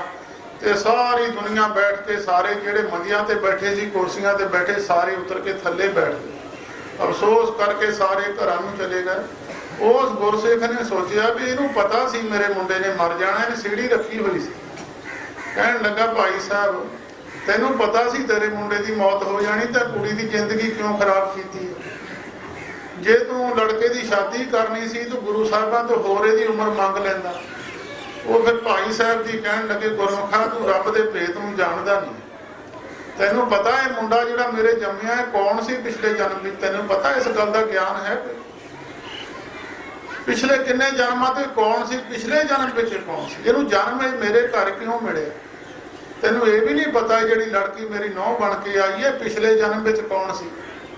ਕਹਿਣ ਲੱਗਿਆ, ਜੀ ਮੈਨੂੰ ਪਤਾ ਨਹੀਂ। ਕਹਿਣ ਲੱਗੇ ਗੁਰਮੁਖਾਂ रब के ਜਿਹੜੇ ਪ੍ਰੇਮੀ ਹੁੰਦੇ ਉਹ ਭੇਦ ਰੱਬ ਦੇ ਦਿੰਦੇ ਨਹੀਂ। ਜਦੋਂ ਕੋਈ ਸਰਪੰਚ ਜਾਂ ਪੰਚ ਜਾਂ MLA ਬਣਦਾ ਉਹਨੂੰ ਸਹੁੰ ਚੁਕਾਉਂਦੇ ਆ ਤੈਂ ਗੌਰਮੈਂਟ ਦੇ ਭੇਦ ਗੁਪਤ ਰੱਖਣੇ ਆ। ਹੁਣ ਨਜ਼ਦੀਕ ਖੁਦਾਏ ਦੇ ਭੇਦ ਨਾ ਕਿਸੇ ਦੇਣ। ਰੱਬ ਦੇ ਨੇੜੇ ਹੁੰਦੇ ਪਰ ਭੇਦ ਕਿਸੇ ਨੂੰ ਦਿੰਦੇ ਨਹੀਂ ਆ। ਇਹ ਜਿਹੜਾ ਲੜਕਾ ਮੇਰੇ ਪਿਛਲੇ ਜਨਮ ਵਿੱਚ ਤਪੱਸਿਆ ਕਰਦਾ ਸੀ, ਇੱਕ ਦਿਨ ਇਹ ਸ਼ਹਿਰ ਨੂੰ ਚਲਿਆ ਗਿਆ। ਬੇਸਵਾ ਖਿੜਕੀ ਵਿੱਚ ਬੈਠੀ ਸੀ। ਬੇਸਵਾ ਦੇ ਅੰਦਰ ਸਾਧੂ ਦੀ ਫੋਟੋ ਆ ਗਈ, ਸਾਧੂ ਦੇ ਅੰਦਰ ਬੇਸਵਾ ਦੀ ਫੋਟੋ ਆ ਗਈ। ਸਾਧੂ ਮੁੜ ਕੇ ਵਾਪਸ ਆਏ ਤੋਂ ਅੰਦਰ ਬੇਸਵਾ ਦੀ ਫੋਟੋ ਵੜ ਗਈ। ਸਿਰਫ ਇੱਕ ਦਰਸ਼ਨਾਂ ਦੀ ਇੱਛਾ ਸੀ। ਉਹ ਸਿਰਫ ਦਰਸ਼ਨਾਂ ਦੀ ਇੱਛਾ ਲੈ ਕੇ ਸਾਧੂ ਦੀ ਮੌਤ ਹੋ ਗਈ। ਕਹਿੰਦੇ ਸਾਨੂੰ ਪਤਾ ਸੀ ਸਿਰਫ ਇਹ ਦਰਸ਼ਨਾਂ ਦੀ ਇੱਛਾ ਹੀ ਸੀ, ਇਹਦੀ ਵਾਸ਼ਨਾ ਕਰਕੇ ਸਰੀਰ ਮਿਲਿਆ। ਇਹਨੇ ਦਰਸ਼ਨ ਕੁੜੀ ਦੇ ਕਰਨੇ ਦੀ ਮੌਤ ਹੋ ਜਾਣੀ। ਸਾਨੂੰ ਪਤਾ ਸੀ ਕਿ ਮੌਤ ਹੋ ਜਾਣੀ, ਤਾਂ ਉਦੋਂ ਬਰਫ ਬੁਰਫ ਹੁੰਦੀ ਨਾ ਸੀ, ਸ਼ਹਿਰ ਦੂਰ ਸੀ। ਉਹਨੇ ਕਿਹਾ ਮੈਂ ਇਸੇ ਕਰਕੇ ਕਫਨ ਦਾ ਸੀੜੀ ਪਹਿਲਾਂ ਹੀ ਰੱਖ ਲਈ ਸੀ। ਸਾਨੂੰ ਪਤਾ ਜਦੋਂ ਕੁੜੀ ਦੇ ਦਰਸ਼ਨ ਕਰਨੇ ਦੀ ਮੌਤ ਹੋ ਜਾਣੀ।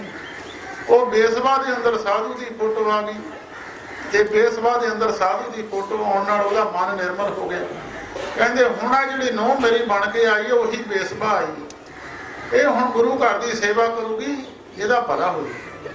ਇਸ ਕਰਕੇ ਗੁਰਮੁਖੋ ਵਾਸ਼ਨਾ ਦਾ ਵਧਿਆ ਹੋਇਆ ਸਰੀਰ ਮੁੜ ਮੁੜ ਕੇ ਜਾਮਾਂ ਵਿੱਚ ਆ ਜਾਂਦਾ। ਸਤਿਗੁਰੂ ਬਾਣੀ ਵਿੱਚ ਲਿਖਦੇ ਭਾਈ ਜਿਹੜੇ ਨਾਮ ਦੇ ਨਾਲ ਜੁੜੇ ਹੋਏ, ਨਾਮ ਧਿਆਨ ਸਾਜਨਾ ਜਨਮ ਪਦਾਰਥ ਜੀਤ ਨਾਨਕ ਧਰਮ ਐਸੇ ਚਵੇ ਕੀਤੋ ਭਵਨ ਪਨੀਤ। ਜਿਹੜੇ ਨਾਮ ਜਪਣ ਵਾਲੇ ਨੇ ਧਰਮ ਰਾਜਾ ਉੱਠ ਕੇ ਉਹਨਾਂ ਨੂੰ ਨਮਸਕਾਰ ਕਰੂਗਾ। ਇਹ ਗੁਰੂ ਗ੍ਰੰਥ ਸਾਹਿਬ ਦਾ ਬਚਨ ਹੈ, ਝੂਠਾ ਨਹੀਂ ਹੈ, ਕਿਸੇ ਹੋਰ ਬੰਦੇ ਦਾ ਬਚਨ ਨਹੀਂ ਹੈ, ਕਿਸੇ ਦਾ। ਇਹ ਸਤਿਪੁਰਸ਼ਾਂ ਦੀ ਦਰਗਾਹ ਚੋਂ ਆਈ ਹੋਈ ਬਾਣੀ ਹੈ। ਨਾਨਕ ਧਰਮ ਐਸੇ ਚਵੇ ਕੀਤੋ ਭਵਨ ਪਨੀਤ। ਜਿਹੜੇ ਪਾਪੀ ਪੁਰਸ਼ ਨੇ ਉਹਨਾਂ ਦਾ ਵੀ ਸਤਿਗੁਰੂ ਜੀ ਨੇ ਦ੍ਰਿਸ਼ਟਾਂਤ ਦਿੱਤਾ। ਪਾਪੀ ਕਰਮ ਕਮਾਵਦੇ ਕਰਦੇ ਹਾਏ ਹਾਏ, ਨਾਨਕ ਜਿਉਂ ਮੱਥਨ ਮਧਾਣੀਆਂ ਤੇ ਉਹ ਮਥੇ ਧਰਮ। ਜਿਹਦਾ ਮਧਾਣੀਆਂ ਦੁੱਧ ਦੇ ਵਿੱਚੋਂ ਮੱਖਣ ਵੱਖਰਾ ਕੱਢ ਦਿੰਦੀਆਂ, ਲੱਸੀ ਵੱਖਰੀ ਕੱਢ ਦਿੰਦੀਆਂ, ਇੱਦਾਂ ਹੀ ਧਰਮ ਰਾਜਾ ਉਹਨਾਂ ਪੁਰਖਾਂ ਨੂੰ ਸਜ਼ਾ ਦਿੰਦਾ, ਉਹਨਾਂ ਦੇ ਪਾਪ ਪੁੰਨ ਵੱਖਰੇ ਕੱਢ ਕੇ ਰੱਖ ਦਿੰਦਾ। ਦੁਨੀਆ ਵਿੱਚ ਭਾਵੇਂ ਰਾਜਾ ਮਹਾਰਾਜਾ ਹੋਵੇ, ਸਤਿਗੁਰੂ ਜੀ ਬਾਣੀ ਵਿੱਚ ਲਿਖਦੇ ਵੱਡਾ ਹੋਆ ਦੁਨੀਦਾਰ ਗਲ ਸੰਗਲ ਘੱਤ ਚਲਾਇਆ, ਅੱਗੇ ਕਰਨੀ ਕੀਰਤ ਵਾਚੀ ਹੈ ਮੈਂ ਲੇਖਾ ਕਰ ਸਮਝਾਇਆ। ਕਹਿੰਦੇ ਧਰਮ ਰਾਜਾ ਭਾਵੇਂ ਰਾਜਾ ਵੀ ਕੋਈ ਹੋਵੇ, ਉਹਦੇ ਗਲ 'ਚ ਸੰਗਲ ਪਾ ਕੇ ਪੇਸ਼ ਕੀਤਾ ਜਾਊਗਾ। ਨਾਮ ਜਪਣ ਵਾਲੇ ਪੁਰਖਾਂ ਨੂੰ ਸੰਗਲ ਪਾ ਕੇ ਪੇਸ਼ ਨਹੀਂ ਕੀਤਾ ਜਾਂਦਾ। ਗੁਰਮੁਖੋ ਗੁਰਬਾਣੀ ਨੇ ਮਹਿਮਾ ਗਾਈ ਆ ਉਹਨਾਂ ਪੁਰਖਾਂ ਦੀ ਜਿਹੜੇ ਪੁਰਖ ਨਾਮ ਨਾਲ ਜੁੜੇ ਹੋਏ ਨੇ। ਉਹ ਪਰਮੇਸ਼ਰ ਦੀ ਦਰਗਾਹ ਦੇ ਵਿੱਚ ਵੀ ਉਹਨਾਂ ਦੇ ਮੁਖ ਉਜਲੇ ਨੇ ਤੇ ਉਹਨਾਂ ਦੇ ਨਾਲ ਜਿਹੜੇ ਪੁਰਖ ਜੁੜਦੇ ਨੇ ਉਹ ਵੀ ਭਵ ਸਾਗਰ ਨੂੰ ਤਰ ਜਾਂਦੇ ਆ। ਜਿਨ੍ਹਾਂ ਦੇ ਸਤਿਗੁਰੂ ਜੀ ਕਹਿੰਦੇ ਸਫਲ ਜੀਵਨ ਸਫਲ ਤਾਂ ਕਾ ਸੰਗ ਜਾਂ ਕੇ ਮਨ ਲਾਗਾ ਹਰ ਰੰਗ। ਜਿਨ੍ਹਾਂ ਨੂੰ ਹਰੀ ਦੇ ਪਰਮੇਸ਼ਰ ਦਾ ਨਾਮ ਦਾ ਰੰਗ ਲੱਗਿਆ ਹੋਇਆ ਉਹਨਾਂ ਦਾ ਜੀਵਨ ਤਾਂ ਸਫਲਾ ਹੀ ਆ, ਉਹਨਾਂ ਦਾ ਸੰਗ ਕੀਤਾ ਹੋਇਆ ਵੀ ਸਫਲ ਹੈ। ਜਿਹੜੇ ਕਹਿੰਦੇ ਨੇ ਭਾਈ ਸਾਧੂਆਂ ਤੋਂ ਬਾਹਰ ਹੀ ਹੋ ਕੇ ਅਸੀਂ ਪਰਮੇਸ਼ਰ ਨੂੰ ਮਿਲ ਲਵਾਂਗੇ, ਸਤਿਗੁਰੂ ਜੀ ਕਹਿੰਦੇ ਸਾਧ ਜਨਾਂ ਤੇ ਬਾਹਰੀ ਸੇ ਰਹਿਣ ਅਕੇਲੜੀਆ, ਤਿੰਨ ਦੁੱਖ ਨਾ ਕਬਹੂ ਉਤਰੈ ਸੇ ਜੰਮ ਕੇ ਬਸ ਪੜੀਆ। ਉਹ ਜੰਮ ਦੇ ਫੰਦੇ ਤੋਂ ਬਚਣਗੇ ਨਹੀਂ ਜਿਹੜੇ ਸਾਧੂਆਂ ਤੋਂ ਬਾਹਰੇ ਹੋ ਕੇ। ਚੌਥੇ ਪਾਤਸ਼ਾਹ ਗੁਰੂ ਰਾਮਦਾਸ ਮਹਾਰਾਜ ਇੱਕ ਬਚਨ ਲਿਖਦੇ, ਕਹਿੰਦੇ ਬਿਨ ਗੁਰ ਮੂੜ ਪਏ ਹੈ ਮਨਮੁਖ ਤੇ ਮੋਹ ਮਾਇਆ ਨਿਤ ਫਾਥਾ, ਤਿਨ ਸਾਧੂ ਚਰਨ ਨਾ ਸੇਵੇ ਕਬਹੂ ਤਿਨ ਸਭ ਜਨਮ ਅਕਾਥਾ, ਜਿਨ ਸਾਧੂ ਚਰਨ ਸਾਧ ਪਗ ਸੇਵੇ ਤਿਨ ਸਫਲਿਓ ਜਨਮ ਸਨਾਥਾ, ਮੋਕੋ ਕੀਜੈ ਦਾਸ ਦਾਸ ਦਾਸਨ ਕੋ ਹਰ ਦਇਆ ਧਾਰ ਜਗਨਨਾਥਾ। ਬਹੁਤ ਸਾਧ ਸੰਗਤ ਜੀ ਮਹਾਂਪੁਰਸ਼ਾਂ ਨੇ ਸੰਸਾਰ ਨੂੰ ਸਮਝਾਉਣ ਦੀ ਕੋਸ਼ਿਸ਼ ਕੀਤੀ ਆ। ਗੁਰਮੁਖ ਪਿਆਰਿਆਂ ਨੇ ਕੀਰਤਨ ਦੁਆਰਾ ਤੁਹਾਨੂੰ ਦੱਸਿਆ ਜੋ ਦਿਨ ਆਵੇ ਸੋ ਦਿਨ ਜਾਈ ਰਹਿਣ, ਕਰਨਾ ਕੋਚ ਰਹਿਣ ਥਰਨਾ, ਸੰਗ ਚਲਤ ਹੈ ਸਾਂਭੀ ਚਲਣਾ, ਦੂਰ ਗਗਨ ਸਿਰ ਉੱਪਰ ਮਰਨਾ, ਕਿਆ ਤੂੰ ਸੋਇਆ ਜਾਗ ਜਾਨਾ ਤੈਂ ਜੀਵਨ ਜਗ ਸੱਚ ਕਰ ਜਾਨਾ। ਸਭ ਜਿਹੜਾ ਸੰਸਾਰ ਵਿੱਚ ਜੀਵਨ ਕਿਸੇ ਵੀ ਮਨੁੱਖ ਨੂੰ ਮਿਲਿਆ ਹੈ, ਭਾਈ ਮਨੁੱਖ ਜਾਤੀ ਆ, ਉਹ ਇਸ ਗੱਲ ਦੀ ਵਿਚਾਰ ਕਰੇ। ਹੁਣ ਤਾਂ ਗੁਰੂ ਗ੍ਰੰਥ ਸਾਹਿਬ ਜੀ ਮਹਾਰਾਜ ਨੇ ਪਹਿਲਾਂ ਵੇਦ ਸ਼ਾਸਤਰ ਉਹਨਾਂ ਦੇ ਪਾਠ ਕੀਤੇ ਜਾਂਦੇ ਸਨ ਜੀਵ ਦੇ ਭਲੇ ਵਾਸਤੇ, ਪਰ ਸਿੱਖ ਧਰਮ ਵਿੱਚ ਸਤਿਗੁਰੂ ਗੁਰੂ ਅਰਜਨ ਦੇਵ ਮਹਾਰਾਜ ਨੇ ਵੱਡੀ ਕਿਰਪਾ ਸਾਡੇ ਤੇ ਕੀਤੀ ਆ। ਤੇ ਜਦੋਂ ਕੋਈ ਭਾਈ ਸਮਾਂ ਬਣ ਜਾਂਦਾ ਕਿਸੇ ਵੀ ਪੁਰਖ ਤੇ ਹਰਕ ਤੇ ਬਣਦਾ, ਉਹ ਸਮੇਂ ਅਨੁਸਾਰ ਮਨੁੱਖ ਦੇ ਜਿੰਨੇ ਸਵਾਸ ਹੁੰਦੇ ਨੇ ਉਹ ਸਵਾਸ ਪੂਰੇ ਲੈ ਕੇ ਮਨੁੱਖ ਸੰਸਾਰ ਵਿੱਚੋਂ ਚਲੇ ਜਾਂਦਾ। ਸਵਾਸਾਂ ਦੀ ਗਿਣਤੀ ਹੁੰਦੀ ਹੈ। ਜਦੋਂ ਸਤਿਗੁਰੂ ਨਾਨਕ ਦੇਵ ਮਹਾਰਾਜ ਨੇ ਮਰਦਾਨੇ ਨੇ ਕਿਹਾ ਮਹਾਰਾਜ ਸੱਚੇ ਪਾਤਸ਼ਾਹ ਮੇਰੇ 90 ਸਵਾਸ ਬਾਕੀ ਨੇ, ਸਤਿਗੁਰੂ ਜੀ ਕਹਿਣ ਲੱਗੇ ਬਾਲਿਆ ਸਵਾਸ ਮਰਦਾਨੇ ਦੇ ਗਿਣ। ਜਦੋਂ 90 ਸਵਾਸ ਪੂਰੇ ਹੋਏ ਮਰਦਾਨੇ ਦੀ ਦੇਹ ਠੰਡੀ ਹੋਈ, ਸਤਿਗੁਰੂ ਨਾਨਕ ਦੇਵ ਮਹਾਰਾਜ ਨੇ ਅੱਧੀ ਚਾਦਰ ਆਪਣੀ ਤੇ ਅੱਧੀ ਬਾਲੇ ਦੀ ਚਾਦਰ ਪਾਈ। ਤੇ ਮਰਦਾਨੇ ਦਾ ਸੰਸਕਾਰ ਕੀਤਾ ਤੇ ਫਿਰ ਬਾਲੇ ਨੂੰ ਸਤਿਗੁਰੂ ਜੀ ਕਹਿਣ ਲੱਗੇ, ਬਾਲਿਆ ਇਹ ਰਬਾਬ ਸਾਨੂੰ ਫੜਾ। ਸਾਰੀ ਜੀਵਨ ਦੇ ਵਿੱਚ ਗੁਰੂ ਨਾਨਕ ਸਾਹਿਬ ਨੇ ਰਬਾਬ ਨਹੀਂ ਫੜੀ, ਰਬਾਬ ਵਜਾਈ ਮਰਦਾਨੇ ਨੇ ਤੇ ਗੁਰੂ ਨਾਨਕ ਸਾਹਿਬ ਨੇ ਕੀਰਤਨ ਕੀਤਾ। ਤੇ ਸਾਰੀ ਜ਼ਿੰਦਗੀ ਦੇ ਵਿੱਚ ਇੱਕ ਦਿਨ ਗੁਰੂ ਨਾਨਕ ਸਾਹਿਬ ਨੇ ਰਬਾਬ ਫੜੀ ਆ। ਮਰਦਾਨੇ ਦੇ ਸੰਸਕਾਰ ਤੋਂ ਬਾਅਦ ਫਿਰ ਸਤਿਗੁਰੂ ਜੀ ਨੇ ਰਬਾਬ ਫੜੀ ਤੇ ਇਹ ਸ਼ਬਦ ਪੜਿਆ, ਸੱਜਣ ਮੇਰੇ ਰੰਗਲੇ ਜਾਏ ਸੁੱਤੇ ਜੀਰਾਨ, ਹੰਬੀ ਬੰਜਾਂ ਡੂਮਣੀ ਰੋਵਾਂ ਚੀਣੀ ਮਾਂ, ਰੰਗ ਮਾਣ ਲੈ ਪਿਆਰਿਆ ਜਾ ਦਿਨ ਜੋਬਨ ਨਾ ਹੁੰਦਾ, ਦਿਨ ਥੋੜ੍ਹੇ ਥੱਕੇ ਪਿਆ ਪੁਰਾਣਾ ਚੋਲਾ। ਤੇ 90 ਸਵਾਸ ਤੋਂ ਬਾਅਦ ਸਤਿਗੁਰੂ ਜੀ ਨੇ ਉਹਦਾ ਸੰਸਕਾਰ ਕੀਤਾ। ਭਾਈ ਗੁਰਮੁਖੋ ਸਵਾਸ ਗਿਣਤੀ ਕਰਕੇ ਸਰੀਰ ਵਿੱਚ ਪਾ ਦਿੱਤੇ ਨੇ। ਉਹ ਚਾਹੇ ਮਨੁੱਖ ਕੋਈ ਸੌਂ ਕੇ ਗਵਾ ਲਵੇ, ਚਾਹੇ ਕੋਈ ਭਾਈ ਬਹਿ ਕੇ ਨਾਮ ਜਪ ਕੇ ਸਵਾਸਾਂ ਨੂੰ ਸਫਲਾ ਕਰ ਲਵੇ। 12 ਸਵਾਸ ਮਨੁੱਖ ਦੇ ਬੈਠੇ ਨੂੰ 12 ਆਉਂਦੇ ਨੇ, ਤੁਰਦੇ ਫਿਰਦੇ ਨੂੰ 18 ਆਉਂਦੇ ਨੇ, ਤੇ ਸੁੱਤੇ ਪਏ ਨੂੰ ਉਹੀ ਸਵਾਸ 32 ਹੋ ਜਾਂਦੇ ਨੇ, ਤੇ ਵਿਸ਼ਿਆਂ ਵਕਾਰਾਂ ਵਿੱਚ ਉਹੀ ਸਵਾਸ 64 ਬਤੀਤ ਹੋ ਜਾਂਦੇ ਨੇ। ਬੈਠ 12 ਚਲਤ 18 ਸੋਵਿਤ 32 ਮੈਥਨ 64 ਜਾਵੇ। ਭਈ ਇੰਨੇ ਸਵਾਸ ਖਤਮ ਹੁੰਦੇ ਨੇ। ਜਿਹੜਾ ਕੋਈ ਮਨੁੱਖ ਗੁਰਬਾਣੀ ਪੜ੍ਹਨ ਵਿੱਚ ਆਪਣਾ ਸਮਾਂ ਬਤੀਤ ਕਰਦਾ, ਉਹਦੇ ਜਿੰਨੇ ਸਵਾਸ ਗੁਰਬਾਣੀ ਨਾਲ ਲੱਗੇ ਜਾਂ ਗੁਰੂ ਦੁਆਰੇ ਗੁਰੂ ਗ੍ਰੰਥ ਸਾਹਿਬ ਜੀ ਦੇ ਦਰਸ਼ਨ ਕਰਕੇ ਬਤੀਤ ਹੋ ਜਾਂਦੇ ਆ, ਉਹ ਸਵਾਸ ਭਾਈ ਉਸ ਮਨੁੱਖ ਦੇ ਸਫਲੇ ਗਿਣੇ ਜਾਂਦੇ ਆ। ਇਸ ਕਰਕੇ ਜਾਣ ਵਾਲੇ ਗੁਰਮੁਖ ਪਿਆਰੇ ਤਾਂ ਇੱਕ ਸਾਨੂੰ ਸੁਨੇਹਾ ਦੇ ਜਾਂਦੇ ਆ, ਭਾਈ ਗੁਰਮੁਖੋ ਜਿੱਦਾਂ ਅਸੀਂ ਗਏ ਇਸੇ ਤਰ੍ਹਾਂ ਤੁਸੀਂ ਵੀ ਆ ਜਾਣਾ। ਸਾਰੇ ਮਨੁੱਖ ਆਪਣੇ ਆਪਣੇ ਅੰਦਰ ਝਾਤੀ ਮਾਰੋ, ਪਤਾ ਨਹੀਂ ਭਾਈ ਕਿਹੜੇ ਸਮੇਂ ਕਿਸ ਦਾ ਸਮਾਂ ਆ ਜਾਊਗਾ। ਹਰ ਜਪਦਿਆਂ ਖਿਨ ਢਿੱਲ ਨਾ ਕੀਜੇ ਮੇਰੀ ਜਿੰਦੜੀਏ, ਮਤ ਜਾਪੇ ਸਾਹਿਬ ਆਵੇ ਕਿ ਨਾ ਆਵੇ ਰਾਮ। ਚੌਥੇ ਪਾਤਸ਼ਾਹ ਜੀ ਕਹਿੰਦੇ ਪਤਾ ਨਹੀਂ ਵੇ ਸਵਾਸ ਕਦੋਂ ਆਵੇ ਜਾਂ ਕਦੋਂ ਨਾ ਆਵੇ। ਇਸ ਕਰਕੇ ਗੁਰਮੁਖੋ ਜਿਹੜਾ ਮਨੁੱਖ ਸੰਸਾਰ ਵਿੱਚੋਂ ਕੱਚਾ, ਜਿੱਦਾਂ ਕੁਮਾਰ ਦੇ ਚੱਕ ਤੇ ਭਾਂਡਾ ਕੱਚਾ ਟੁੱਟ ਜਾਵੇ ਨਾ, ਉਹਨੂੰ ਕੱਚੇ ਭਾਂਡੇ ਨੂੰ ਕੁਮਾਰ ਮੁੜ ਕੇ ਫਿਰ ਕੁੱਟ ਛਾਣ ਕੇ ਉਹਦਾ ਭਾਂਡਾ ਮੁੜ ਕੇ ਤਿਆਰ ਕਰ ਦਿੰਦਾ। ਜਿਹੜਾ ਭਾਂਡਾ ਫਿਰ ਸਾਧ ਸੰਗਤ ਜੀ ਆਵੇ ਦੇ ਵਿੱਚ ਜਾ ਕੇ ਲਾਲ ਹੋ ਜਾਂਦਾ ਨਾ, ਉਹ ਫਿਰ ਭਾਂਡਾ ਟੁੱਟ ਜਾਵੇ, ਮੁੜ ਕੇ ਉਹਦਾ ਭਾਂਡਾ ਬਣਦਾ ਨਹੀਂ। ਜਿਹੜੇ ਦੁਨੀਆ ਵਿੱਚੋਂ ਕੱਚੇ ਮਨੁੱਖ ਚਲੇ ਗਏ, ਸਤਿਗੁਰੂ ਜੀ ਗੁਰੂ ਗ੍ਰੰਥ ਸਾਹਿਬ ਵਿੱਚ ਦੱਸਿਆ ਕੱਚੇ ਕੌਣ ਨੇ। ਕੱਚਿਆਂ ਦੀ ਨਿਸ਼ਾਨੀ ਦੱਸੀ ਆ, ਜਿਨ੍ਹਾਂ ਦੇ ਹਿਰਦੇ ਅੰਦਰ ਗੱਲ ਹੋਰ ਹੁੰਦੀ ਹੈ, ਮੂੰਹ ਤੇ ਗੱਲ ਹੋਰ ਹੁੰਦੀ। ਦਿਲੋਂ ਮੁਹੱਬਤ ਜਿਨ ਸਹੀ ਸੱਚਿਆ, ਜਿਨ ਮਨ ਹੋਰ ਮੁਖ ਹੋਰ ਸੇ ਕਾਂਢੇ ਕੱਚੇ। ਉਹ ਕੱਚੇ ਨੇ, ਮੁੜ ਕੇ ਜਨਮ ਦੇ ਵਿੱਚ ਆਉਣਗੇ ਆਉਣ। ਤੇ ਪੱਕਿਆਂ ਦੀ ਨਿਸ਼ਾਨੀ ਸਤਿਗੁਰੂ ਜੀ ਕਹਿੰਦੇ ਮਨ ਸਾਚਾ ਮੁਖ ਸਾਚਾ ਸੋਏ, ਅਵਰ ਨਾ ਪੇਖੈ ਏਕ ਸਬਿਨ ਕੋਏ, ਨਾਨਕੇ ਲੱਛਣ ਬ੍ਰਹਮ ਗਿਆਨੀ ਹੋਏ। ਜਿਨ੍ਹਾਂ ਦੇ ਅੰਦਰ ਹਿਰਦੇ ਵਿੱਚ ਵੀ ਉਹੀ ਗੱਲ ਹੈ ਤੇ ਬਾਹਰ ਮੂੰਹ ਦੇ ਵਿੱਚ ਵੀ ਉਹੀ ਗੱਲ ਹੈ, ਉਹ ਪੁਰ ਸੰਸਾਰ ਵਿੱਚੋਂ ਮੁੜ ਕੇ ਉਹਨਾਂ ਦਾ ਜਨਮ ਨਹੀਂ ਹੁੰਦਾ। ਬਾਕੀ ਤਾਂ ਸੰਸਾਰ ਵਿੱਚ ਜਨਮਾਂ ਦੇ ਵੱਜੇ ਆਉਂਦੇ, ਜਨਮਾਂ ਦੇ ਵੱਜੇ ਚਲੇ ਜਾਂਦੇ ਆ। ਕੋਈ ਕਿਸੇ ਜਨਮ ਵਿੱਚ ਕੋਈ ਜਾਨਵਰ ਬਣ ਜਾਂਦਾ, ਕੋਈ ਕੁੱਤਾ ਬਣ ਜਾਂਦਾ, ਕੋਈ ਕਾਢਾ ਬਣ ਜਾਂਦਾ। ਸੰਤ ਕੇ ਦੁਖਨ ਕਾਗ ਜਿਉ ਲਵੇ। ਕਾਹ ਦੀ ਜੂਨ ਕਹਿੰਦੇ ਸੰਤਾਂ ਦੇ ਦੋਖੀ ਨੂੰ ਮਿਲਦੀ ਹੈ। ਸੱਪ ਦੀ ਜੂਨ ਸਤਿਗੁਰੂ ਗੁਰੂ ਗ੍ਰੰਥ ਸਾਹਿਬ ਮਹਾਰਾਜ ਕਹਿੰਦੇ ਸੱਪ ਦੀ ਜੂਨ ਸੰਤਾਂ ਦੇ ਦੋਖੀ ਨੂੰ ਮਿਲਦੀ ਹੈ। ਸੰਤਨ ਕੇ ਦੁਖਨ ਸਰਪ ਜੂਨ ਪਾਏ, ਉਹਨੂੰ ਸੰਤ ਦੇ ਦੋਖੀ ਨੂੰ ਸੱਪ ਦੀ ਜੂਨ ਮਿਲੂਗੀ। ਸੰਤਨ ਕੇ ਦੁਖਨ ਤ੍ਰਿਗਤ ਜੂਨ ਕਰਮਾਇਆ। ਜਿਹੜੀਆਂ ਟੇਢੀਆਂ ਜੂਨਾਂ ਗੰਦਗੀ ਦੇ ਵਿੱਚ ਕੀੜੇ ਨੇ, ਸਾਧ ਸੰਗਤ ਜੀ ਬਿਸ਼ਟਾ ਦੇ ਵਿੱਚ ਕੀੜੇ ਨੇ। ਮਨੁੱਖ ਕੀੜਾ ਵੀ ਬਣ ਸਕਦਾ ਤੇ ਮਨੁੱਖ ਭਾਈ ਪਰਮੇਸ਼ਰ ਵੀ ਬਣ ਸਕਦਾ। ਮਨ ਇੱਛੇ ਸੁਖ ਮਾਣ ਦਾ ਕਿਛ ਨਾਹੀ ਬਸੂਰੇ, ਸੋ ਪ੍ਰਭ ਚਿਤ ਨਹੀਂ ਆਵੀ ਬਿਸ਼ਟਾ ਕੇ ਕੀੜੇ। ਇਹਨੂੰ ਪਰਮੇਸ਼ਰ ਚੇਤੇ ਨਹੀਂ ਆਉਂਦਾ, ਕਹਿੰਦੇ ਬਿਸ਼ਟਾ ਦਾ ਕੀੜਾ ਸਮਝ ਲਓ, ਗੰਦਗੀ ਦਾ ਕੀੜਾ ਹੀ ਹੈ। ਤੇ ਜਿਨ੍ਹਾਂ ਨੂੰ ਪਰਮੇਸ਼ਰ ਚੇਤੇ ਆਉਂਦਾ ਭਾਈ, ਉਹਨਾਂ ਦੀ ਮਹਿਮਾ ਤਾਂ ਗੁਰਬਾਣੀ ਨੇ ਵੀ ਗਾਈ ਆ। ਨਾਮ ਤੇ ਆਏ ਨਸਾਜਨਾ ਜਨਮ ਪਦਾਰਥ ਦੀ, ਨਾਨਕ ਤੇ ਮੁਖ ਉਜਲੇ ਕੀਤੀ ਛੁੱਟੀ ਨਾਲ, ਜਿਨੀ ਨਾਮ ਤੇ ਆਇਆ ਗਏ ਮੁਸਕਤ ਕਾਲ। ਨਾਨਕ ਤੇ ਮੁਖ ਉਜਲੇ ਕੀਤੀ ਛੁੱਟੀ ਨਾਲ। ਸਰੀਰ ਤਾਂ ਸਾਧ ਸੰਗਤ 3 ਅਵਸਥਾ ਮਿਲਦੀਆਂ ਨੇ ਮਨੁੱਖ ਨੂੰ, ਬਾਲ ਜਵਾਨੀ ਬਿਰਧ ਪੁਨ 3 ਅਵਸਥਾ ਜਾ। ਪਹਿਲਾਂ ਬਾਲ ਅਵਸਥਾ ਵਿੱਚ ਮਨੁੱਖ ਨੂੰ ਬਹੁਤਾ ਕੋਈ ਗਿਆਨ ਨਹੀਂ ਹੁੰਦਾ। ਬੱਚੇ ਨੂੰ ਮੈਂ ਕੀ ਕਰਨ ਆਇਆ ਤੇ ਕਿੱਥੇ ਨੂੰ ਜਾਣਾ, ਕੀ ਕੀਤਾ, ਕੀ ਕਰਨਾ ਚਾਹੀਦਾ। ਉਹਦੇ ਵਿੱਚੋਂ ਜਵਾਨੀ ਆਉਂਦੀ ਆ। ਜਵਾਨੀ ਦੀ ਉਮਰ ਇੱਕ ਸਾਧ ਸੰਗਤ ਦੀ ਬਹੁਤ ਵਧੀਆ ਉਮਰ ਹੈ। ਇਹਦੇ ਵਿੱਚ ਮਨੁੱਖ ਔਖਾ ਸੌਖਾ ਵੀ ਸਰੀਰ ਝੱਲ ਲੈਂਦਾ ਤੇ ਤੰਗੀ ਵੀ ਕੱਟ ਲੈਂਦਾ, ਤੇ ਜੇ ਭੁੱਖ ਤਲੇ ਉਹ ਵੀ ਕੱਟ ਲੈਂਦਾ। ਵਡੇਪੇ ਦੇ ਵਿੱਚ ਆ ਕੇ ਫਿਰ ਚੌਥੀ ਅਵਸਥਾ ਦੀ ਇਹਨੂੰ ਕੋਈ ਆਸ ਨਹੀਂ ਹੈ। ਉਹਦੇ ਤੋਂ ਬਾਅਦ ਚਿੱਟੇ ਵਾਲਾਂ ਤੋਂ ਬਾਅਦ ਕਾਲੇ ਤਾਂ ਹੋਣੇ ਨਹੀਂ। ਹਰ ਇੱਕ ਮਨੁੱਖ ਨੂੰ ਪਤਾ ਕਿ ਮੈਨੂੰ ਚੌਥੀ ਅਵਸਥਾ ਆਉਣੀ ਨਹੀਂ ਹੈ। ਪਰ ਸਤਿਗੁਰੂ ਬਾਣੀ ਵਿੱਚ ਲਿਖਦੇ ਸਿਰ ਕਾਂਪਿਓ ਪਗ ਡਗਮਗੇ, ਨੈਣ ਜੋਤ ਤੇ ਹੀਨ, ਕਹੋ ਨਾਨਕੇ ਬਿਦ ਭਈ ਤਉ ਨਾ ਹਰ ਰਸ ਲੀਨ। ਕਹਿੰਦੇ ਪੈਰ ਲੜਖੜਾਉਣ ਲੱਗ ਗਏ, ਸਿਰ ਇਹਦਾ ਹਿੱਲਣ ਲੱਗ ਗਿਆ, ਅੱਖਾਂ ਦੀ ਜੋਤ ਜਾਂਦੀ ਲੱਗੀ ਆ।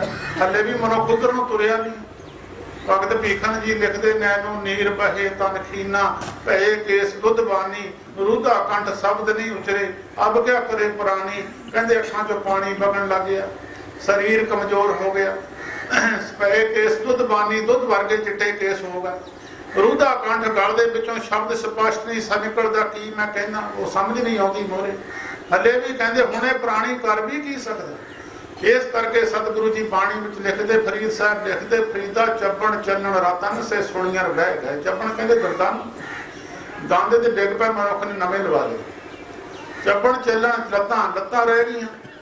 रतन अखां नूं कहते, अखां रह गईयां। अखां दी जो घट गई, ऐनकां लातियां डॉक्टरां ने, चलो मेहनत की, नहीं तो बहुत दुनिया अखां तो बिना रह जानी सी।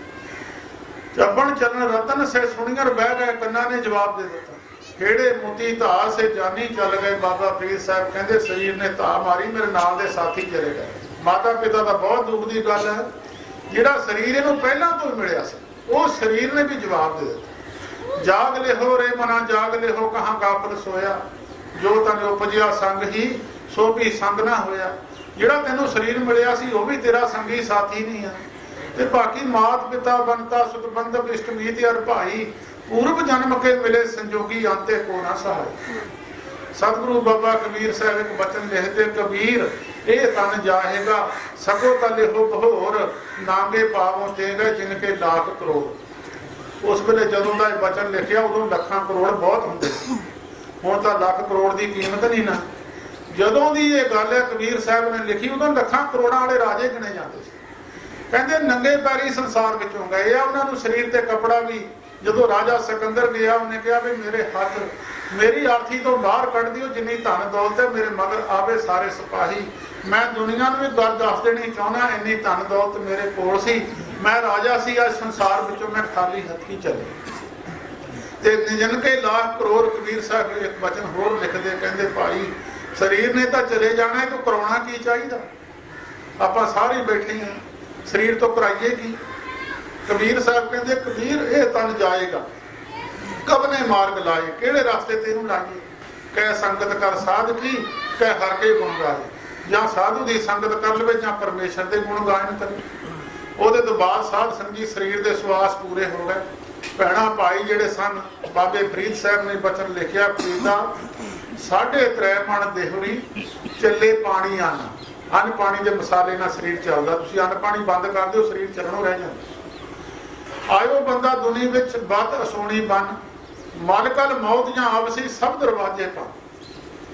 बड़ी कोशिश की इनू बचाने की, सारे दरवाजे भन के मौत अंदर आ बड़ी। तिना प्यारियां भाइयां अगे दिता बन, देखो बंदा चलिया 4 जणियां दे कन। फरीदा अमल जे कीते दुनी में दर गया एक काम, जे कोई चंगे अमल करके चलिया गया दरगाह विच काम आ गए, नहीं तो भाई इन्नी लोहनी देखदियां केती चल गई। फरीदा लोकां आपो अपनी मैं अपनी पई।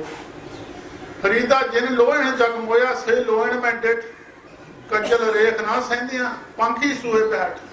कहने जिहड़े कज्जल दा माड़ा मोटा भी पत्थर झलदे नहीं सी ना अखां 'च, उन्हां अखां 'च मैं पंछी सूए होए पंछियां ने बच्चे दिते होए देखे ने। बाबा फरीद साहब कहंदे ਉਹਦੇ ਤੋਂ ਬਾਅਦ ਗੁਰਮੁਖ ਪਿਆਰਿਓ ਜਦੋਂ ਸਰੀਰ ਚੱਕ ਲਿਆ, ਪਹਿਲੀ ਗੱਲ ਤਾਂ ਪਿੰਡਾਂ ਵਿੱਚ ਇਹ ਨਹੀਂ ਪਤਾ ਲੱਗਦਾ ਇਹ ਮੁਰਦੇ ਦਾ ਸਰੀਰ ਮੋਹ ਨੂੰ ਸਿਰ ਮੋਹ ਨੂੰ ਲਿਜਾਈਦਾ ਕਿ ਪੈਰ ਮੋਹ ਨੂੰ। ਬਹੁਤੇ ਲੋਕਾਂ ਨੂੰ ਇਸ ਗੱਲ ਦਾ ਗਿਆਨ ਨਹੀਂ। ਗੁਰਮੁਖ ਪਿਆਰਿਓ ਇੱਕ ਗੱਲ ਚੇਤਾ ਰੱਖਿਓ, ਮੈਂ ਤਾਂ ਸਾਰੀ ਜਗ੍ਹਾ ਤੇ ਗੱਲ ਕਹਿ ਦਿੰਦਾ ਹੁੰਨਾ, ਬੰਦਾ ਜਦੋਂ ਸੰਸਾਰ ਵਿੱਚ ਆਇਆ ਸਿਰ ਉਦੋਂ ਵੀ ਇਹਦਾ ਮੋਹਰੇ ਹੀ ਸੀ। ਜਦੋਂ ਸੰਸਾਰ ਵਿੱਚੋਂ ਜਾਊਗਾ ਸਿਰ ਇਹਦਾ ਤਦ ਵੀ ਮੋਹਰੇ ਹੋਊਗਾ, ਪੈਰ ਨਹੀਂ ਮੋਹਰੇ ਹੋਣਗੇ। ਜਦੋਂ ਕਿਸੇ ਨੂੰ ਮੱਥਾ ਟਿਕਾਉਣ ਲਿਜਾਈਏ ਨਾ ਚੱਕ ਕੇ ਗੁਰਦੁਆਰੇ ਨੂੰ, ਉਹਦਾ ਪੈਰ ਨਹੀਂ ਮੋਹਰੇ ਬਾੜੀ ਦੇ, ਪਹਿਲਾਂ ਸਿਰ ਬਾੜੀ ਦਾ। ਜਦੋਂ ਸੰਸਾਰ ਵਿੱਚੋਂ ਬੰਦਾ ਜਾਊਗਾ ਉਹਦਾ ਸਿਰ ਅੱਗੇ ਕਰਕੇ ਲਿਜਾਇਆ ਜਾਂਦਾ, ਸ਼ਮਸ਼ਾਨ ਘਾਟ ਤੱਕ ਸਿਰ ਅੱਗੇ ਹੀ ਜਾਊਗਾ। ਰਾਹ ਦੇ ਵਿੱਚ ਬੰਦੇ ਤਦ ਬਦਲ ਲੈਂਦੇ ਆ ਵੀ ਛਾਤੀ ਵਾਲਾ ਪਾਸਾ ਭਾਰਾ ਹੁੰਦਾ, ਪੈਰ ਵਾਲੇ ਹਲਕੇ ਹੁੰਦਾ। ਪਾਸਾ ਬਦਲੋ, ਤੁਹਾਡਾ ਭਾਰ ਹਲਕਾ ਹੋ ਜਾਊਗਾ। ਉਹਦੇ ਤੋਂ ਬਾਅਦ ਇੱਕ ਅੱਧ ਮੱਗ ਭੰਨਦੇ, ਜਿਹੜਾ ਘੜਾ ਉਹ ਬਹੁਤ ਸਾਰੇ ਵਿਚਾਰ ਕਰਦੇ, ਕੋਈ ਨਹੀਂ ਵੀ ਕਰਦਾ, ਪਰ ਇਹ ਵਿਚਾਰ ਸੀ ਸਿਆਣਿਆਂ ਦੀ ਪਹਿਲਾਂ ਜ਼ਰੂਰੀ ਉਦੋਂ ਕਰਦੀ ਕੀਤੀ ਜਾਂਦੀ ਸੀ। ਉਦੋਂ ਜੋਗੀ ਜਨ ਕਈ ਦਸਮਤ ਵਾਰ ਸਵਾਸ ਚੜਾ ਲੈਂਦੇ ਸੀ, ਪਤਾ ਨਹੀਂ ਸੀ ਲੱਗਦਾ ਮਰ ਗਿਆ ਕਿ ਜਿਉਂਦਾ ਹੀ ਆ। ਉਹ ਫਿਰ ਜ਼ੋਰ ਦਾ ਪਟਾਕਾ ਸਿਰ ਦੇ ਕੋਲ ਕਰਦੇ ਸੀ, ਸਵਾਸ ਥੱਲੇ ਉਤਰ ਜਾਣ। ਜੇ ਫਿਰ ਕਿਸੇ ਦੇ ਫਿਰ ਵੀ ਨਾ ਉਤਰੇ ਤਾਂ ਜਦੋਂ ਸੰਸਕਾਰ ਕਰ ਦਿੰਦੇ ਆ ਨਾ, मगरों एक कपाल क्रिया करते हैं, डंडा 7 वारी वो सिर में लाते हैं। अब्बल तो जोर ना मारते होंगे, वो क्रिया तो यह भी जोर ना सिर च मार दो, जो श्वास हाले भी हो निकले हो तो शरीर को बाहर कढ़ लीए। आखिरी कपाल क्रिया होंगी जो अग भड़क जाती है। वैसे उदों की क्रिया सी, वैसे कर ली जाए तो कोई माड़ी भी नहीं, तो ना भी करी जाए तो कोई एडी वड्डी गल भी नहीं है। ਉਹਦੇ ਤੋਂ ਬਾਅਦ ਸਾਧ ਸੰਗਤ ਜੀ ਫਿਰ ਜਿਹੜਾ ਮੁਰਦੇ ਦਾ ਸੰਸਕਾਰ ਕਰਕੇ ਉਹਦੇ ਤੋਂ ਬਾਅਦ ਉਹਦੇ ਜਿਹੜੇ ਫੁੱਲ ਨੇ ਆਮ ਤੌਰ ਤੇ ਬਹੁਤ ਲੋਕ ਹਰਿਦੁਆਰ ਪਰ ਗੁਰੂ ਹਰਗੋਬਿੰਦ ਸਾਹਿਬ ਜੀ ਮਹਾਰਾਜ ਨੇ ਸਾਡੇ ਸਿੱਖਾਂ ਵਾਸਤੇ ਕੀਰਤਪੁਰ ਸਾਹਿਬ ਦਾ ਬਣਾਇਆ ਸੀ। ਭਾਈ ਮੇਰੇ ਸਿੱਖ ਦੀ ਕੋਈ ਕਾਂ ਕੁੱਤਾ ਵੀ ਹੱਡੀ ਲਿਆ ਕੇ ਇੱਥੇ ਪਾ ਦੂਗਾ, ਅਸੀਂ ਉਹਦੀ ਸੰਭਾਲ ਕਰਾਂਗੇ। 8ਵੇਂ ਪਾਤਸ਼ਾਹ ਜੀ ਦੇ ਫੁੱਲ ਵੀ ਕੀਰਤਪੁਰ ਸਾਹਿਬ ਆਏ, 7ਵੇਂ ਪਾਤਸ਼ਾਹ ਜੀ ਦੇ ਫੁੱਲ ਵੀ ਕੀਰਤਪੁਰ ਸਾਹਿਬ ਪਾਏ ਗਏ। इस तरह भाई वो एक विधि विधान बना दिता गुरु हरगोबिंद साहब जी महाराज ने गुर सिखां वास्ते। कोई किते भी पवित्र जल में जल पाए जा सकते हैं साध संगत जी। उसके तो बाद फिर मुर्दे का सिर अगे नूं करके ले जाना, पिछे नूं करके नहीं ले जाना, कभी वो पैर नहीं मोर नूं करना। जदों तुसीं एक होर देखियो, जदों किसी बंदे दे पैर मोर नूं होण, सिर पिछे नूं होवे, समझ लो ये बीमार है बंदा, हस्पताल नूं ले जा रहे हैं, बीमार है। ਜਦੋਂ ਸਿਰ ਮੋਹਰੇ ਹੋਊਗਾ ਪੈਰ ਪਿੱਛੇ ਹੋਣਗੇ, ਸਮਝ ਲਓ ਸਰੀਰ ਚਲਿਆ ਗਿਆ ਸੰਸਾਰ ਵਿੱਚੋਂ, ਅੱਜ ਰੱਬ ਦੇ ਘਰ ਨੂੰ ਤੁਰਿਆ ਹੋਇਆ। ਇਹ ਸਿਰ ਮੋਹਰ ਨੂੰ ਕਰਕੇ ਲਿਜਾ ਰਹੇ। ਉਹਦੇ ਤੋਂ ਬਾਅਦ ਫਿਰ ਗੁਰਮੁਖ ਪਿਆਰੇ ਜਿਹੜੇ ਵਿਦਵਾਨ ਪੁਰਸ਼ਾਂ ਨੇ ਕੁਝ ਦਿਨ ਰੱਖੇ ਸੀ। ਸਤਿਯੁਗ ਵਿੱਚ 17 ਦਿਨ ਰੱਖੇ ਸੀ, ਦੁਆਪਰ ਤ੍ਰੇਤੇ ਵਿੱਚ 13 ਦਿਨ ਰੱਖੇ ਸੀ, ਕਲਯੁਗ ਦੇ ਵਿੱਚ 10 ਦਿਨ ਰੱਖੇ ਸੀ। ਆਮ ਤੌਰ ਤੇ ਤੁਸੀਂ ਕਹਾਵਤ ਸੁਣਦੇ ਹੋਵੋਗੇ 3 ਚੋਂ ਨਾ 13 ਚੋਂ। ਆਮ ਤੌਰ ਤੇ ਬਹੁਤੇ ਲੋਕਾਂ ਨੂੰ ਇਸ ਗੱਲ ਦਾ ਗਿਆਨ ਨਹੀਂ, 3 ਚੋਂ ਨਾ 13 ਚੋਂ ਗੱਲ ਇਹ ਕਹਾਵਤ ਬਣਦੀ। 3 दिन ਵਿਆਹ ਦੇ ਹੁੰਦੇ ਆ ਤੇ 13 दिन ਮਰਗਦੇ ਹੁੰਦੇ। 13 दिन ਸੋਗ ਦੇ ਹੁੰਦੇ, 3 दिन ਖੁਸ਼ੀ ਦੇ ਹੁੰਦੇ। ਵਿਆਹ 3 दिन ਪਹਿਲਾਂ ਮਾਈਆਂ ਲੱਗਣ ਲੱਗ ਜਾਂਦਾ।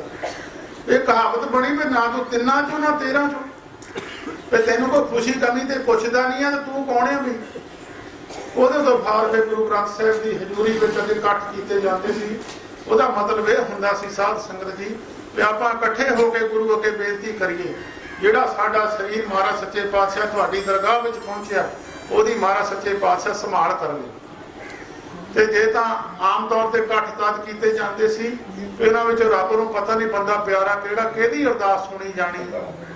ਉਸ ਅਰਦਾਸ ਸੁਣੀ ਜਾਵੇ। ਫਿਰ ਸਤਿਗੁਰੂ ਬਾਣੀ ਵਿੱਚ ਲਿਖਦੇ, ਧਰਮ ਰਾਏ ਦਰ ਕਾਗਦ ਫਾਰੇ, ਜਨ ਨਾਨਕ ਲੇਖਾ ਸਮਝਾ। ਜੇ ਅਰਦਾਸ ਪ੍ਰਵਾਨ ਹੋ ਜਾਵੇ ਪਰਮੇਸ਼ਰ ਦੀ ਦਰਗਾਹ ਦੇ ਵਿੱਚ, ਤਾਂ ਪਰ ਗੁਰੂ ਨਾਨਕ ਸਾਹਿਬ ਲੇਖਾ ਉਹਦਾ ਆਪ ਹੀ ਸਮਝ ਲੈਂਦੇ। संत बाबा आया सिंह जी महाराज, मोती मरदान वाले बाबा ज्वाला सिंह जी महाराज जी गुरुदेव होए ने।